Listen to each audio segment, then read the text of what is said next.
आपको वहां तक पहुंचने के लिए पेशेंस रखने बहुत जरूरी है। सबसे कहीं कुछ एक्टिंग कोई रोल मिला या नहीं मिला, बिल्कुल या बिल्कुल ही जब मैंने उम्मीद छोड़ दी तब मुझे एक रोल मिला। विंस में मेरे कॉलेज की तरफ से जाता था और बीच में ही छोड़ के चला आता। मैं हाथ में नारियल पानी लेके पूरा स्टेशन स्टेशन घूम रहा था गेस्ट को, उनको वेलकमिंग करने। फिर भी मुझे कुछ पता नहीं था, मैंने अल्टा पल्टा थोड़ा उन्हें बताया कि ये है ये है। वो वहां से मैंने मैनेजमेंट स्किल सीखी। इतना अच्छा तो मेरा फैमिली मेंबर भी नहीं करता जितना तुमने मैनेज किया। अच्छा खासा अमाउंट दिखा जो शायद मैंने अब तक के उस फेस में या उस एज सर्टेन एज में नहीं कमाया था, और वो एक ही साथ दिख गया।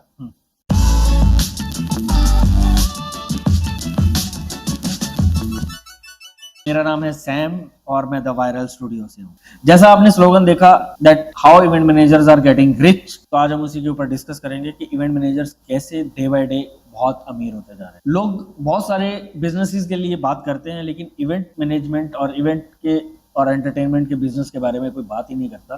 तो आज हम उसके ऊपर चर्चा कर रहे हैं, जिससे आपको ये पता लगेगा कि कैसे छोटे से स्टार्ट करके एक लेवल पर पहुंचकर आप भी बहुत ज्यादा पैसा कमा सकते हैं थ्रू आउट इवेंट्स। तो आज मैं आपको इंट्रोड्यूस करवा रहा हूं the founder of planet entertainment and event company के मिस्टर आदित्य राज जी से, जो कि आपको अपनी जर्नी बताएंगे कि कैसे उन्होंने इवेंट मैनेजमेंट कंपनी बनाई, कैसे इवेंट स्टार्ट किए और कैसे आज वो ग्रो कर रहे हैं। And he is also making very good money. तो आपको उनसे सीखने का बहुत अच्छा मौका मिलेगा, समझने का मौका मिलेगा कि आप भी अगर इवेंट कंपनी बनाना चाहते हैं या इवेंट मैनेजमेंट करना चाहते हैं तो आप भी कैसे बहुत अच्छे पैसे कमा सकते हैं। तो let's meet mister Aditya Raj. Thank you Sam, thank you so much. आपने मुझे इनवाइट किया। Most welcome, most welcome. बहुत इच्छा थी मुझे कि मैं उन लोगों के लिए बोलूं जो इवेंट्स इंडस्ट्री में आना चाहते हैं और अपना एक मुकाम बनाना चाहते हैं। और आपने एक पॉइंट बोला कि जहाँ पे अच्छे पैसे कमा सकते हैं, लेकिन अच्छे पैसे कमाना ही एक सब्जेक्ट नहीं है इस इवेंट इंडस्ट्री में। उससे पहले आपका गुडविल, आपका एक्सपीरियंस, आपका पैशन, आपका एनर्जी, ये सारी चीजें मिलने के बाद ही आप एक अच्छा इवेंट मैनेजर बन सकते हैं, आप एक अच्छा खुद का स्टार्टअप कर सकते हैं। बहुत सारे ऑप्शंस होते हैं इस इवेंट इंडस्ट्री में। आज भी बहुत सारे कॉल्स और मैसेजेस और ईमेल्स आते हैं कि sir I want to do this, I want to do that.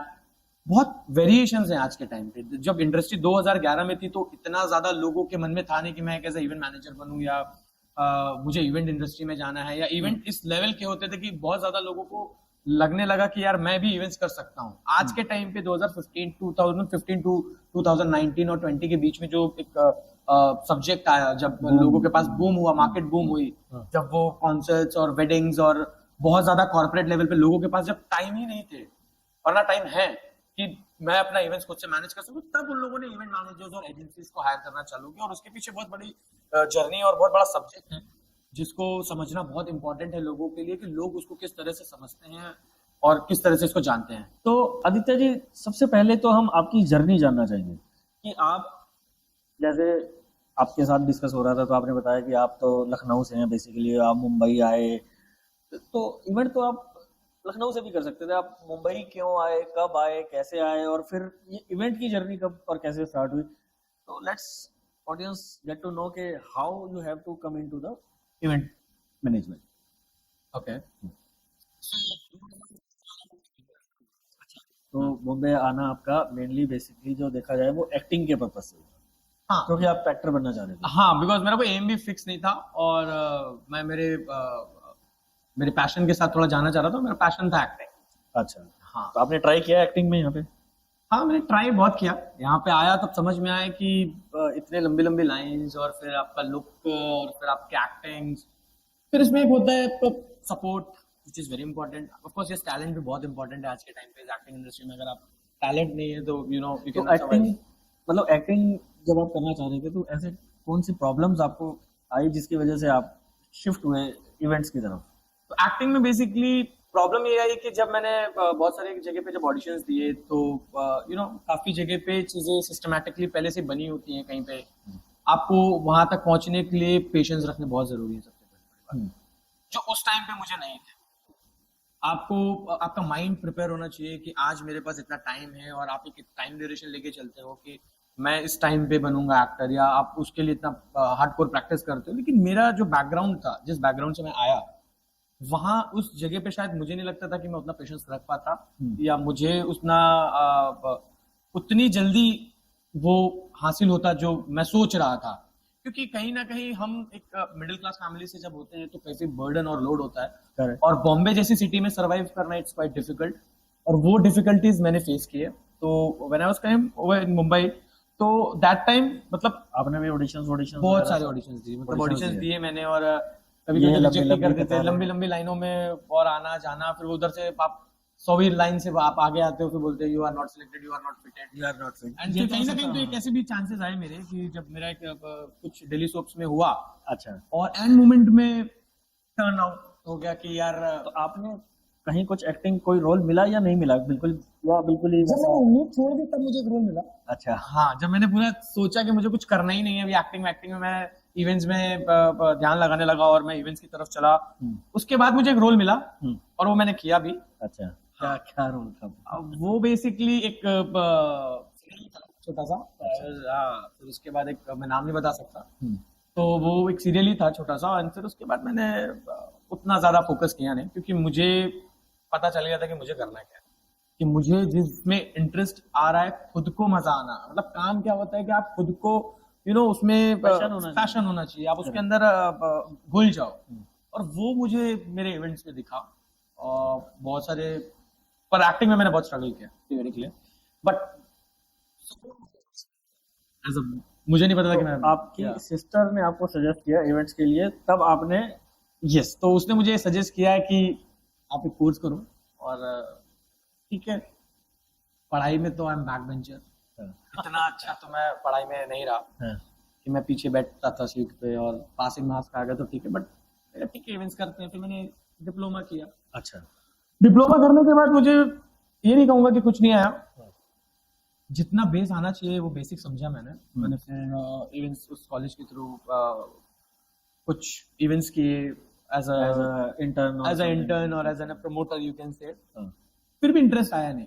अच्छा, बहुत सारे लोगों के मेरे डिग्री डिप्लोमा करने के बाद भी आपका इंटरेस्ट आया नहीं, बना नहीं, ये तो आपकी सिस्टर ने बोला तो आपने कर लिया। और वो बना इसलिए भी नहीं क्योंकि मैं बीच में इवेंट्स में छोड़ के चला जाता था। अच्छा, शुरू से आदत रही ना वो हीरो बनने वाली, तो हमेशा वो इवेंट्स में माइंडसेट एक वो फिक्स हो mindset जाता है, हो यार जाता है। मेरे को तो हीरो बनना है, मैं मैं कहाँ क्या से- कर रहा हूँ ओके यार, एक ही चीज को वो 10 बार देख रहा हूँ मैं, यार क्या है, और कुछ समझ में नहीं आ रहा है। तो धीरे धीरे मेरा इंटरेस्ट कम हो गया, और उस इंटरेस्ट कम के साथ मैं इवेंट्स में मेरे कॉलेज की तरफ से जाता था और बीच में ही छोड़ के चला आता था, और ये सारी चीजें बड़ा परेशान करती थी मुझे भी। बड़े कंप्लेंट्स फोन आते थे कि तू बीच से ही बैकआउट कर देता है इवेंट। फिर मेरी सिस्टर ने फिर वापस से एक पुश दिया कि थोड़ा फोकस कर, देख क्या प्रॉब्लम्स हैं, सिचुएशंस हैं, उनको फेस कर। फिर मेरे अंदर एक टर्निंग पॉइंट आया। मैं एक पर्सन से मिला, ही इज इनटू इवेंट्स, और वो वेडिंग्स करते हैं, और उन्होंने मुझे एक wedding the year of 2014 I think. वो 14 का साल था, क्योंकि मैंने 13 में डिप्लोमा किया और 14 में मैंने वो एक वेडिंग की, और वो डेस्टिनेशन वेडिंग थी। उस वेडिंग ने मुझे सब कुछ सिखा दिया। अच्छा, कि लाइफ एग्जैक्टली शुरुआत कहाँ से होती है इस इवेंट की, और आपको क्या क्या करना पड़ता है, आप किस तरह से क्लाइंट के लिए अपने आप को समर्पण करते हो, आपको 24 घंटे जगना रहता है। वो तो हमें क्लासेस में बताते थे कि 24/7, बट वो 24/7 उस दिन समझ में आया कि वो होता क्या है। और वो वेडिंग के थ्रू टचवुड बहुत अच्छा एक्सपीरियंस था मेरा। मैं हाथ में नारियल पानी लेके पूरा स्टेशन घूम रहा था गेस्ट को, उनको वेलकमिंग करने के लिए। That is the part of logistic. उस टाइम तो मुझे ये भी नहीं पता था।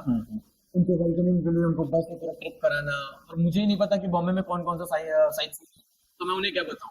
And the people are asking me कि ये किधर पड़ेगा, वो किधर पड़ेगा।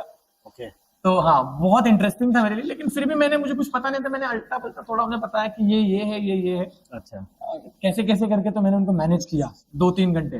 दैट इज कॉल्ड मैनेजमेंट हाँ, स्किल्स ओनली। वो वहां से मैंने मैनेजमेंट स्किल सीखी कि यार क्लाइंट को कैसे कुछ करना है। और फिर एंड ऑफ द डे जब रिजल्ट आया और क्लाइंट मेरे पास आया, तो उन्होंने एक ही चीज बोली, यार इतना अच्छा तो मेरा फैमिली मेंबर भी नहीं करता जितना तुमने मैनेज किया।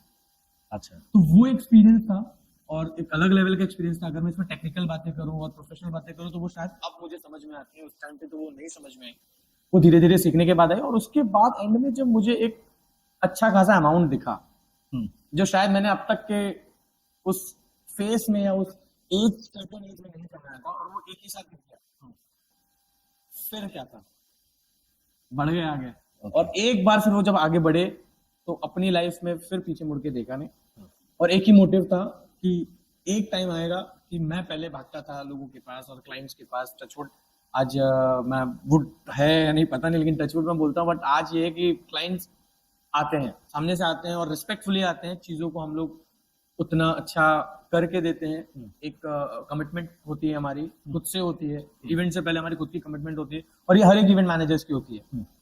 वो धीरे धीरे बिल्डअप हुआ, डेवलप हुआ, और उसी के साथ हम लोगों ने इसको आगे बढ़ाया। इवेंट्स करना आपने स्टार्ट कर दिए और वो डेस्टिनेशन इवेंट के बाद फिर आपने और काफी इवेंट किए होंगे, तो कंपनी आपकी खुद आपने जो स्टार्ट की, वो आपका आइडिया कब बना और कब आपने स्टार्ट की, और उसके लिए आपको स्पिरिट कहाँ से मिला, किसने आपको बोला कि यार आप अपनी स्टार्ट करो, या फिर आपके खुद के मन से आया, क्या था वो एक्चुअली, थोड़ा सा वो भी बताइए। काफी अच्छा क्वेश्चन है कि शुरुआत कहाँ से की और कैसे की अपनी कंपनी की। बहुत सारे लोग पूछते हैं कि किस तरह से आपकी जर्नी शुरू हुई फॉर द प्लैनेट एंटरटेनमेंट के साथ। तो कभी कभी लाइफ में एक गोल होता है आदमी का कि आप वो गोल सेट करते हो, और वो गोल के पीछे आपका एक रीजन होता है, आपको कोई बात हर्ट होती है तो आप जल्दी सेट कर लेते हो। तो उस टाइम पे मुझे एक बात हर्ट हुई किसी की, कि आप एक लाइफ में कुछ कर नहीं सकते जो आप सोच रहे हो, जिस लेवल का आप सोच रहे हो, क्योंकि यू आर द कोऑर्डिनेटर और you are the event manager basic में। आप खुद का एक इतना बड़ा इवेंट कंपनी स्टार्ट करोगे और उसको इतना लंबा लेके जाओगे, वो मेरे भी माइंड में नहीं था। बट एक बंदे की बात मुझे हर्ट हुई, मैंने कहा यार टैलेंट तो, टाइम तो हम दे रहे हैं, थोड़ा सा और फोकस करें, थोड़ा सा और सीखें। मेरा शुरू से रहा है कि first is learn then earn, ये मेरा मोटिव है, और आप पहले सीखते हो। मैंने काफी टाइम लगाया सीखने के लिए। मैं कितना एक साल का एक्सपीरियंस आपने लिया उसके बाद आपने स्टार्ट किया? मैंने अराउंड 7 to 8 ईयर्स मैंने एक्सपीरियंस लिया। अच्छा। हाँ, जैसे मैंने बोला मैं मैनेजमेंट में पहले भी था, बट उतना कीन नहीं था, लेकिन उसके बाद प्रोफेशनलिज्म में लिया तो 5-6-7 साल हो गए मुझे करते करते। और अभी भी कंटिन्यू कर ही रहे हैं। और उसके बाद फिर हम, मैं जैसे बता रहा था कि वो फिर मुझे बात क्लिक हुई, और फिर मैं कभी भी किसी के इवेंट्स में जाता था, तो मैं कभी भी कोई इवेंट्स करता तो अपने समझ के करता, और उसके बाद क्लाइंट्स ने मुझे पिक करना चालू किया। तो एक कॉर्पोरेट कंपनी ने मुझे पिक किया उनके इवेंट्स के लिए, तो उन्होंने ऑफिस बुलाया। आई वाज टू यंग उस टाइम पे, और बोला कि यार काफी अच्छी ब्रांडिंग करनी है। मैंने कहा ठीक है। It was huge actually. वो एक ब्रांडिंग प्रमोशंस में आता है, दैट्स कॉल्ड बीटीएल आल्सो। तो हम लोगों ने फिर वो ब्रांडिंग शुरू की, और लोगों के ऊपर डाउट था कि यार ये कर पाएगा कि नहीं। ह्यूज अमाउंट मेरे लिए, बट कॉन्फिडेंस तो भरा हुआ था और पुश करने का जज्बा था। वो इवेंट जब मैंने कॉर्पोरेट वाला पहला किया, जब उसको मैंने क्रैक किया और जब मैंने उसको सक्सेसफुली डिलीवर किया उनको, उस टाइम कॉन्फिडेंस आया और मैंने स्टार्ट किया इवेंट कंपनी। अच्छा। इवेंट कंपनी स्टार्ट करना आज के टाइम पे मैं अगर बात करूं तो बहुत सारे लोग चाहते हैं इवेंट कंपनी शुरू करना, इवेंट कंपनी शुरू भी करते हैं, लोग इवेंट्स भी करते हैं, बट बहुत जल्दी शट डाउन कर देते हैं। अच्छा। यस, उसका रीजन ये होता है कि कहीं ना कहीं वो अपने चीजों को समझ ही नहीं पाते कि वो कर क्या रहे हैं। रीजन बीइंग बिकॉज उनका अनसेटल्ड माइंड, कभी वो ये भी करते हैं, कभी वो भी करते हैं, बट वो कहीं ना कहीं जब क्लाइंट को डिलीवर करनी होती है वो चीजें, वो उतने अच्छी तरीके से फिनिशिंग से नहीं दे पाते हैं, और कहीं ना कहीं वो फंस जाते हैं उधर। इसके पीछे भी बहुत बड़ी स्ट्रैटेजीज हैं, बहुत बड़ी चीजें हैं, बहुत एक अलग लेवल का थॉट प्रोसेस है। इसके लिए आपको बैक एंड बहुत सोचना पड़ता है। तो जब मैंने वो सब शुरुआत किया और करने के बाद बहुत सारे लोगों ने बोला कि नहीं चलेगी कंपनी, बंद हो जाएगी, साल 2 साल बाद 3 साल बाद रिजेक्ट है। अच्छा। तो मैं फिर जब कुछ भी काम नहीं था, क्योंकि मुझे तो कोई जानता ही नहीं था, ओके। एक कंपनी से, आपका एक कॉर्पोरेट कंपनी से तो काम नहीं चलेगा। करेक्ट। फिर मैं गाड़ियों शादियों के जो कार डेकोर होते हैं वो करता गया। फिर मैंने शुरुआत की बर्थडे इवेंट से। उस टाइम पे वापस से मैं नीचे आया। अच्छा। क्योंकि आप खुद की जर्नी शुरू कर रहे हो, और आप जब खुद की जर्नी शुरू कर रहे हो तो आपको वापस से जीरो से शुरू करनी है। कोई क्लाइंट दे रहा है और कोई क्लाइंट बनाना है, दोनों में डिफरेंस है, बहुत डिफरेंस है। आप खुद के client base banana it's very hard, और आज के सब टाइम पे तो बहुत हार्ड है। तो मैंने बलून्स और बर्थडेज की शुरुआत की, तो बर्थडेज किए मैंने, बर्थडे इवेंट्स करते गए। और आपको पता था कि इवेंट्स, बर्थडे इवेंट्स भी अगर लेने हैं तो कहाँ से लेने हैं, कैसे लेने हैं, उसके लिए आपने कुछ तो प्लान किया होगा? हाँ, मतलब बहुत सारे साइट्स होते हैं आज के टाइम पे, तो बहुत सारे साइट्स होते हैं। तो I have registered few sites, तो वहां से मुझे कुछ इंक्वायरीज आते थे, हम उन्हें क्लोज करते थे, जबरदस्ती करते थे, कभी कभी तो लॉस में करते थे। अच्छा। कि काम करें हम एटलीस्ट। वापस से मैं बोल रहा हूँ, मैं लर्निंग मेरा फर्स्ट प्रोसेस था, तो मैं उसमें भी सीख ही रहा था, और गलतियां होती थी। पहले 3 साल तो कोई भी बिजनेस हो तो हाँ, आदमी गलतियां करता सीखता है। राइट। तो वो सीखते सीखते मैं फिर मुझे टचवुड ये भी अभी याद नहीं आता है, अब पता भी नहीं है कि मैंने अभी कितने इवेंट्स कर दिए, और वो ईयर था मेरे पास 2015 के आसपास का, 15-16 के आसपास का, और वो 16 के बाद से जो मैंने इवेंट्स की लड़ियां लगाई हैं, तो वो मुझे भी नहीं पता कि लोग अब कहाँ से ढूंढ के आ जाते हैं। We are now top 10 event company in Mumbai. अच्छा आदित्य जी, ये बताइए कि आपने इवेंट्स तो बहुत सारे, जैसे अभी आपने बताया कि बहुत सारे इवेंट्स किए, तो अभी थोड़ा सा ये जानना चाहूंगा कि इवेंट मैनेजमेंट के अंदर कितने सारे वर्टिकल्स होते हैं। जैसे अभी आपने एक वर्ड लिया था BTL समथिंग, तो हम लोगों को नहीं पता BTL ATL क्या है, और इवेंट्स के अंदर लाइक कहाँ से स्टार्ट करना है। जैसे आपने बोला कि आप बर्थडे से स्टार्ट किया, आपने बर्थडे वापस बैक टू गए, फिर बर्थडे से स्टार्ट किया, तो अभी क्या क्या होता है, बर्थडे इवेंट्स होते हैं, वेडिंग्स होती हैं, कॉर्पोरेट होता है, और क्या क्या चीज़ें होती हैं, और कैसे कैसे उन चीज़ों को एग्जीक्यूट किया जाता है। थोड़ा सा एक ब्रीफ दे दीजिए ताकि लोगों को आइडिया लगे कि वो कितने वर्टिकल से अर्न कर सकते हैं, या फिर वो कोई एक पर्टिकुलर नीश को लेकर चले कि हाँ भाई वेडिंग कर रहे हैं तो वेडिंग में ही जाए, या बर्थडे कर रहे हैं तो सिर्फ बर्थडे में ही जाए, किसी भी फंक्शन। तो एक्चुअली क्या करना चाहिए और कैसे करना। तो काफी अच्छा क्वेश्चन है कि इसके अंदर कितने वर्टिकल्स होते हैं। बहुत सारे वर्टिकल्स होते हैं। और एक क्वेश्चन आपका ये भी था कि कौन से सेगमेंट में उनको निश मार्केट बनाना चाहिए, उनके खुद के पैशन के लिए, और उनको क्या करना चाहिए, उस पर भी मैं आता हूँ। लेकिन मैं आपको कुछ पॉइंटर्स बताता हूँ। तो इसमें दो सेगमेंट्स, अगर मैं मेरे पर्सपेक्टिव से देखे तो मैं तो जितना मुझे पता है और जहां तक मैं जानता हूँ, दो सेगमेंट्स होते हैं, एक कॉर्पोरेट और एक सोशल। कॉर्पोरेट्स के अंदर आपके कॉन्फ्रेंसेज, प्रोडक्ट लॉन्च, उसके बाद आपके BTL एक्टिविटी, ATL एक्टिविटी। तो BTL एक्टिविटी इज कौन सा, प्रमोशंस एक्टिविटी। फिर उसके बाद outdoor advertisements, PR, exhibitions, expo, you can से एक्सपो भी इसमें आते हैं। all corporate events, you can say. For the brand promotions, brand development, आप ब्रांड स्ट्रेटेजी वाइज अगर आप कैसे करते हैं, तो आप उनकी भी मार्केटिंग करते हैं, तो उसके लिए भी एक एक्टिवेशंस होते हैं। लॉन्चिंग, हाँ, लॉन्चिंग्स हो गए, टीम बिल्डिंग एक्टिविटीज हो गए, तो फिर उसके बाद ऑफिस एनिवर्सरीज हो गए, आउटिंग हो गए। अच्छा, आउटिंग भी कॉर्पोरेट का part yes, outing with team outing, for the corporate team outing is also corporate part. Socials में अगर आप देखें तो जैसे सबसे बड़ा मार्केट है, वेडिंग्स है, बर्थडेज हैं, बेबी शावर्स है, अभी तो नेमिंग सेरेमनीज हैं, all our healthy functions, or all related to be social, apart, yeah, personal, that comes to the social. जैसे भी आप festivals भी बोलते हो, जैसे होली है, Diwali, that comes again a part of the social event, जहाँ पे socialization हो for the everyone। So जहाँ पे socially लोग गैदर होते हैं, जैसे दिवाली हो गई, होली हो गया, हाँ, that is social events, weddings हो गए। तो all are the social events जहाँ पे commercially, जहाँ पे corporate sectors आते हैं, जहाँ पे corporate segment जुड़ जाता है, वो एक corporate events हो जाते हैं। और अच्छा, एक कंफ्यूजन है, अगर कोई सोसाइटी, जैसे आजकल तो बहुत सारी टावर्स और ये सब बने हुए हैं, और उसके अंदर जो सोसाइटीज हैं, वो सोसाइटीज अगर कोई इवेंट करवाती हैं तो वो सोशल में आएगा या वो कॉर्पोरेट में आएगा? सोशल में आएगा। वो भी सोशल में इवेंट्स आते हैं, क्योंकि कोई भी गैदरिंग जहाँ पे सोशलाइज लोग हो रहे हैं। अभी जैसे अगर मैं यहाँ पे एक और फेस है जहाँ पे टिकटिंग शोज भी है, वो भी सोशल है। That is also social events. अच्छा, मीटिंग इवेंट्स है, that are the social events. अच्छा, अगेन उसको वे आउट एक कमर्शियल है, एक तरीका एक कमर्शियल है। The event will be gather socialize ना, people are come to engage for the socialization. Okay, वो सोशल कमर्शियल हो जाते हैं। यस, ये कॉर्पोरेट कमर्शियल हो जाते हैं। यस। और अभी एक, जैसे मैं टिकटिंग शोज की बात कर रहा हूँ, तो ticketing shows is very huge market आज के टाइम पे। अगर आप टिकटिंग शोज करते हो, बट ऑफ कोर्स उसके लिए बहुत एक्सपीरियंस की जरूरत है, बहुत अच्छी टीम की जरूरत है, बहुत अच्छे बैकएंड की जरूरत है, बहुत अच्छे एक्सपीरियंस की जरूरत है। लाइक लाइव कॉन्सर्ट, तो बहुत सारे लोगों को क्वेश्चन आते हैं कि सर आप कॉन्सर्ट्स क्यों नहीं करवाते, आप ऐसे इवेंट्स क्यों नहीं करते। देखिए, उसके लिए क्या है कि आपको एक अच्छा प्लेटफॉर्म मिलना, आपको एक अच्छा स्पॉन्सरशिप होना, आपका एक अच्छा प्रोफाइल होना। तो जैसे टिकटिंग शोज में करना इट्स नॉट इजी। उसके लिए IP सेट करना पड़ता है, इंटेलेक्चुअल प्रॉपर्टीज, जैसे कि आज के टाइम पे कॉन्सर्ट्स होते हैं, season 1, season 2, these are the IPs, और वो बनाना इट्स नॉट इजी। उसके लिए भी बहुत हार्ड वर्क है। तो बहुत सारे ऐसे बेसिक से सेगमेंट्स हैं, बहुत बड़े बड़े सेगमेंट्स हैं। और आपका एक क्वेश्चन था जहाँ पे किसको, उनको क्या एक सब्जेक्ट को पकड़ के रहना चाहिए। मेरे हिसाब से मुझे ऐसा लगता है कि एक टाइम पे आपको सब कुछ एक्सपीरियंस होना बहुत जरूरी है।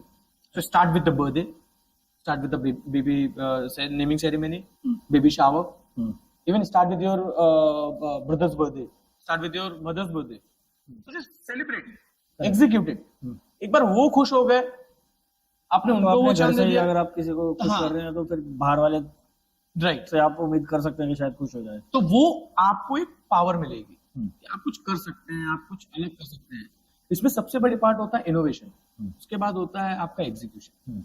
आप कितना इनोवेटिवली सोचते हो किसी भी इवेंट के बारे में, क्योंकि लोग बातें कर लेते हैं, प्रेजेंटेशंस बना लेते हैं, बट एग्जीक्यूशन में प्रॉब्लम आती है because of their past experience, कि उनका एक्सपीरियंस कौन से स्टेज पे है। हर एक चीज की डिटेलिंग होती है, हर एक चीज का एजेंडा होता है। मैं अगर आपको बेसिक कुछ पॉइंट्स बताऊं कि इवेंट्स की शुरुआत कैसे करनी चाहिए, तो आपको सबसे पहले आपको पता होना चाहिए कि सबसे पहले आप करने क्या वाले हैं। अगर आप वेडिंग इंडस्ट्री में जा रहे हैं, गो विद दैट, आपको उस फ्लो में जाना पड़ेगा, आपको मार्केट पता करनी पड़ेगी, क्या करंट थीम चल रही है, किस तरह के कलर्स आजकल हमारे क्लाइंट्स को सबके अलग अलग चॉइसेस होते हैं, अलग अलग थीम होते हैं, उनमें आपको उनके माइंड को सेट करना, उनके चीजों में उतार चढ़ाव को एडजस्ट करना, वहां पे आपको बहुत समझदारी की जरूरत लगेगी, क्योंकि वेडिंग इंडस्ट्री एक ऐसी इंडस्ट्री जहाँ पे छोटी सी गलती आपको पूरा वेडिंग खराब कर सकता है। अगर आपका एक खाना खराब है तो आप समझ सकते हैं कि वेडिंग कितना लूप फॉल में जाता है। आई कैन अंडरस्टैंड, वेडिंग के अंदर तो ये लाइक ये बहुत बड़ी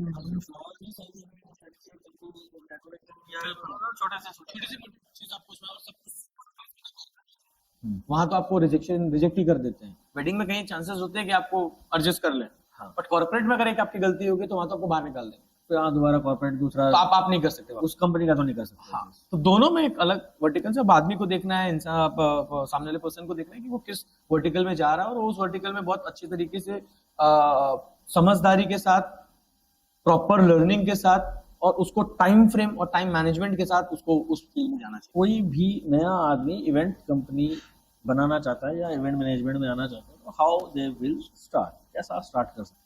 सो सही क्वेश्चन है कि लोग कैसे इसमें आए।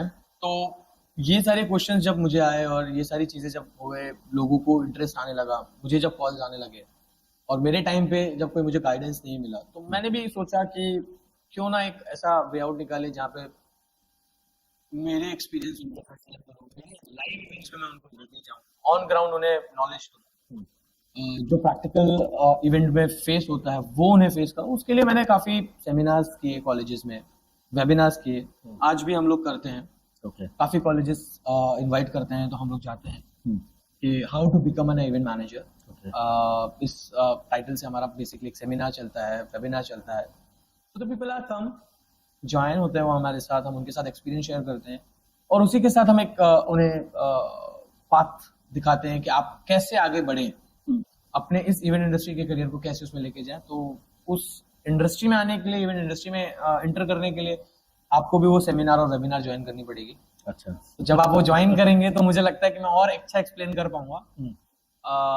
उसमें आप ये भी बताते हैं कि रिच कैसे होना है इवेंट करके। इवेंट से रिच कैसे होने से पहले मैं पहले ये सिखाता हूँ कि इवेंट कैसे करना, क्योंकि रिच से पहले लर्निंग, मैंने बोला आपको process is very clear, learn and then earn.